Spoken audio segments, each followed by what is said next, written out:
All right, Satish के सिंह साहब जल्दी से ओपनिंग रिमार्क्स। मेरा तो यही कहना है कि अगर आतंकवादी इन चीफ दुनिया भर का मीडिएटर या फैसिलिटेटर इन चीफ बना दिया जाए तो इसके असर को हमें भारत में समझना चाहिए कि अभी उधर तो वो फैसिलिटेटर का काम करेगा और उसके जरिए जो है आपके यहाँ वो बम बरसाएगा।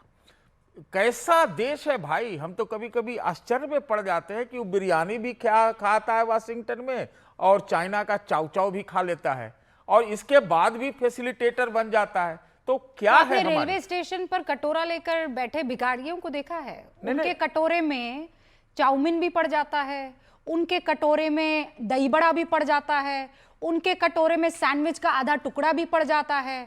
उनको मेहनत थोड़ी करनी पड़ती है, तो भीख मांगनी होती है, भीख में कुछ भी मिल जाए। अरे तो वो अब भिखारी को आप चाउमीन खाते हुए देखेंगे तो थोड़ी जलन करने लगेंगे। नहीं, भिखारी को आप फैसिलिटेटर इन चीफ बना दो और वो भी हमारे पड़ोस वाला नहीं है, इन चीफ नहीं है। बीच में बोलिए, रुकिए नहीं, अरे डराइए मत भी, रुकिए बीच में बोलने पे तो ऐसे होगा। बहुत सारे फैसिलिटेटर्स हैं, उनमें से एक है ना, है नहीं है फैसिलिटेटर। अरे भिखमंगा है तो फैसिलिटेटर है, मीडिएटर नहीं। आप समझ नहीं रहे। मैं मीडिएटर हम नहीं समझ रहे हैं। मीडिएटर फैसिलिटेटर हम भी बनना चाहते हैं। अरे हम आज के डेट में मीडिएटर होते हैं ना, भारत में बनना चाहता है। सुनिए, बीच में नहीं, मीडिएटर बीच में क्या नहीं सर, सुनिए ना मेरी बात। आप बीच में आना चाह रहे हैं, मैं कह रही हूँ भारत को बीच में नहीं आना है। अरे जो उसका यज्ञोपवीत संस्कार हो रहा है ना, अभी जनेऊ जो पड़ रहा है ना पाकिस्तान को, इसके बाद वो क्या करेगा ये समझिए। इसलिए अष्टमी के मौके पर आप जनेऊ पहना रहे पाकिस्तान को। अरे भाई वही तो हो रहा है उसका। उसमें वो सनातनी संस्कार नहीं है कि उसको जनेऊ आप पहना दे। तो ये जो हम उसके लिए सनातनी संस्कार चाहिए होते हैं। अमेरिका वालों के साथ हलाली में है, अभी तो पाकिस्तान को हलाल करने का टाइम है। नहीं, क्या हलाली मतलब? मैं समझी नहीं क्या। अरे हमारे मित्र है ना वो, वो उसको बनाता है पाकिस्तान को फैसिलिटेट उसके द्वारा। अजय आलोक जी कुछ कह रहे हैं। जेरेड कुशनर, जेडी वांस, ऐसे नाम तो हमारे यहाँ पहले सुनाई पड़ते थे।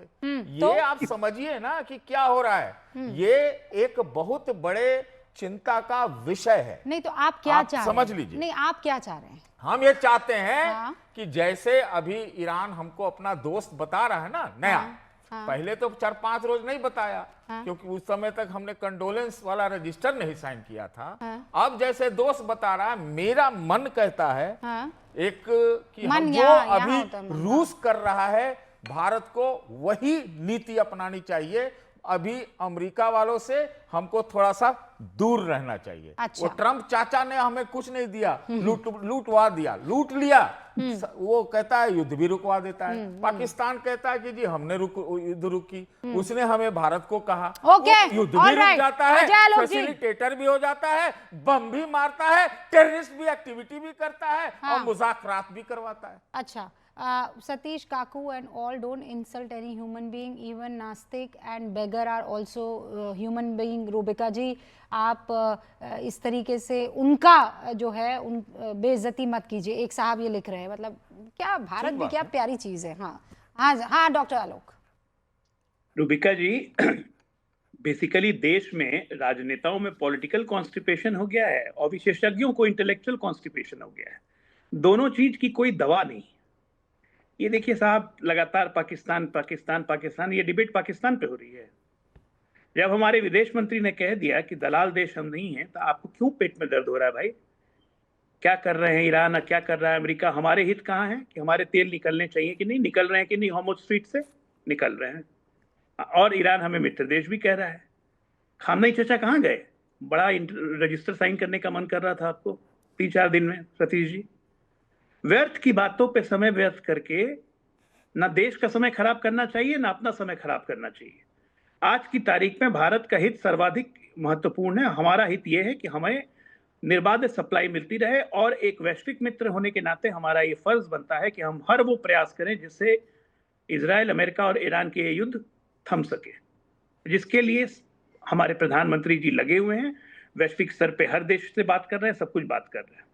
बात जब इतनी पाकिस्तान की हो रही है, आपको पाकिस्तान से इतनी नफरत है सतीश जी, तो जरा ये भी बताइए कि अगर पाकिस्तान हमारे देश के किसी नेता का गुणगान करे यूएन में जाके, तो उस देश के तो हमारे उस देश के नेता को आप क्या कहेंगे?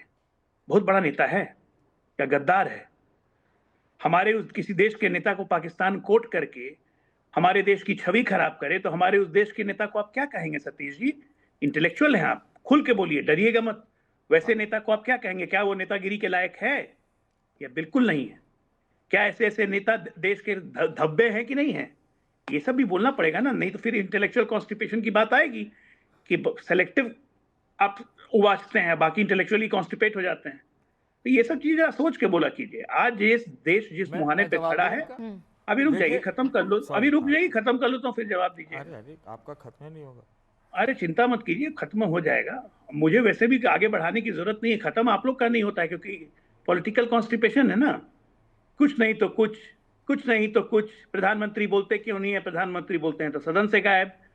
ऑल पार्टी मीटिंग क्यों नहीं बुलाते हैं? डिक्टेटोरियल एटीट्यूड है, जब ऑल पार्टी मीटिंग होती है तो जाना नहीं है साहब को। मतलब कुछ भी आप लोगों को करना है। इजराइल क्यों गए? हम ईरान का समर्थन क्यों नहीं कर रहे हैं? हम इसका समर्थन क्यों नहीं कर रहे हैं? अरे आपने क्या किया भाई साहब?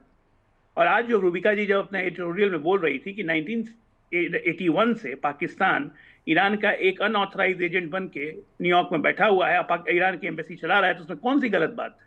ये सच्चाई है। बैक चैनल डिप्लोमेसी से ये अमेरिका को भी सूट करता है, नहीं, लेकिन पाकिस्तान को भी सूट करता है। अगर मैं वो वेइंग स्केल जो होता है ना, उसमें अगर दो पलड़े आप देखें, एक जहां भारत जिस स्थिति में इस वक्त है, तेल, डीजल, गैस, इनकी खपत, इसका मैनेजमेंट, मैं फिर कह रही हूँ मुनाफाखोरी और ये जो बदमाश बीच में चल रहे हैं, उनके खिलाफ सख्त कार्रवाई होनी चाहिए। वो नहीं हो रही है अब तक, मैं इस बात को लेकर परेशान हूं। लेकिन बावजूद उसके हम जिस तरीके से सिचुएशन को डील कर रहे हैं, आप उस पलड़े को भारी मानेंगे या फिर पाकिस्तान में अभी मैंने पूरी लिस्ट गिना दी क्या क्या हो रहा है और वो वहां पे फैसिलिटेटर बन रहा है। ये ऐसे फैसिलिटेटर पर तो थू होना चाहिए कि अपनी जनता वहां त्राहिमाम कर रही है, रो रही है सतीश केसिंग साहब, और आप कह रहे हैं देखिए पाकिस्तान।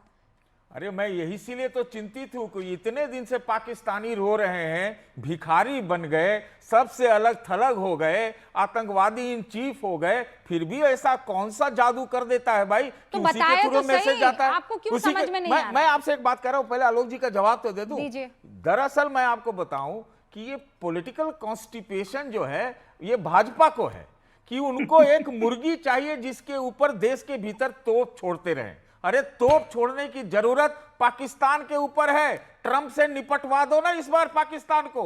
आप ही तो कहते थे पीओके ले आएंगे, लेकिन जब लड़ाई हुई तो 3.5 दिन में वापस आ गए। अपना पिट्ठू कौन निपटवाता है मुझे ये बताइए? पाकिस्तान के पास एक पिट्ठू है, वो ऐसा बेवकूफ तो है नहीं कि अपने पिट्ठू को निपटवा देगा।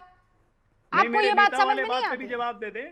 हाँ, पाकिस्तान जो चीयर लीडर हमारे नेता का एक कर्तव्य बनता है, उस पर भी जवाब दीजिए ना। उस पर इंटेलेक्चुअल कॉन्स्टिपेशन क्यों दिखा रहे हैं?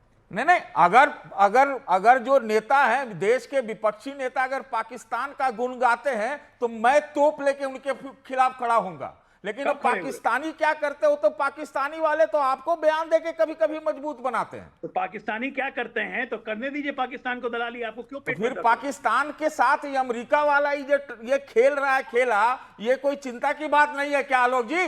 आपके पेट में क्या दर्द हो रहा है? अरे आपको नहीं दर्द हो रहा है, हमको दर्द हो रहा है, हमको डिसेंट्री हो रहा है। तो मैं बोल रहा हूँ कि आप आपको सोच लीजिए, constipation हो गया। इसके डर से हमें आपको डिसेंट्री हो रहा इंटेलेक्चुअल है। कॉन्स्टिपेशन हो चुका है, इसलिए दर्द हो रहा है। हम डिसेंट्री पे भैया, जा रहे हैं, आप बता रहे हैं। एक सेकंड हम लोग, पाकिस्तानियों को तो ये अरे नहीं मिलना रुकिए चाहिए। सतीश जी, मतलब माना कि आप मेरे सीनियर हैं, बहुत बुजुर्ग हैं, पर ऐसा थोड़ी है कि घर के इश्यूज जो है आप यहाँ ऑन स्क्रीन डिस्कस करने लग जाएंगे। यहाँ इतने बड़े बड़े डिस्कशंस होने हैं और आप यहाँ पर इस तरीके की बातें कर रहे हैं। वहाँ पे तहसीन पूनावाला भी बैठे हुए हैं। तहसीन, बहुत से लोग लिख रहे हैं कि ना हमें ईरान पर भरोसा करना चाहिए, ना हमें अमेरिका पर भरोसा करना चाहिए, और पाकिस्तान के आईने में तो हम हिंदुस्तान को अपने आप को देखने की जरूरत ही नहीं है। विपक्ष इसको समझ ले तो बहुत अच्छा, नहीं तो देश सही हाथों में।